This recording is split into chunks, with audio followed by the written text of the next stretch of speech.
Mutual ஃபண்டெல்லாம் தப்பே இல்லைங்க. ஃப்ராங்காக mutual fund தான் 90% ஆஃப் த பேருக்கு மியூச்சுவல் ஃபண்டே போதும் அவங்களோட இன்வெஸ்ட்மெண்ட் தேவையை நிறைவேற்றுறதுக்கு. ஆனால் எல்லாத்துக்கும் அது மட்டுமே போதாது. இல்லை, புரியல.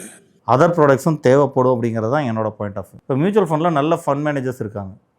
ஃபார் எக்ஸாம்பிள் என்னுடைய ஃபேவரட் வந்து பார்த்திங்கன்னா ஐசிசி ப்ரூடென்ஷியல் மியூச்சுவல் ஃபண்ட்ஸ் வந்து என்னுடைய ஃபேவரட். நான் வந்து இன்றைக்கும் சங்கரன் நரேனோட ஒரு பாட்காஸ்ட் கேட்டபோது அவருக்கு இருக்கிற விஷன் அண்ட் வியூ வேறு மாதிரி தான் இருக்கும். இதே ராஜீவ் தக்கர் வந்து பராக் மியூச்சுவல் ஃபண்ட்ஸில் பார்த்திங்கன்னா அவங்க வந்து ரொம்ப டைவர்சிஃபிகேஷனை நம்புகிறாங்க. இதே சங்கரன் நரேன் சாரோட இன்டர்வியூலாம் நீங்கள் பார்த்தீங்கன்னா அவர் சொல்கிறது எப்படின்னா, போர்ட்ஃபோலியோ வந்து இந்தியாவுடைய க்ரோத் ஸ்டோரி எப்படி இருக்க போதும், அதில் participation and long term participation வந்து எவ்வளோ பெரிய ரிட்டர்ன்ஸ் கொடுக்க போதுங்கிறதும் சங்கரன் நரேன் பேசுவார். எனக்கு அவரதோட தான் பிடிக்கும். ஏன்னா சங்கரன் நரேன் வந்து இந்தியாவோட க்ரோத் ஸ்டோரி எப்படி சொல்கிறாரோ அதே தான் நானும் சொல்கிறேன். அப்போது நல்ல விஷனரி மியூச்சுவல் ஃபண்டில் நீங்கள் பணம் போட்டிங்கன்னா அந்த ஃபண்ட் மேனேஜருடைய க்ரோத் போதும். அதே சமயத்தில் மியூச்சுவல் ஃபண்ட் இண்டஸ்ட்ரியில் ஒரு சின்ன இஷ்யூ இருக்குது.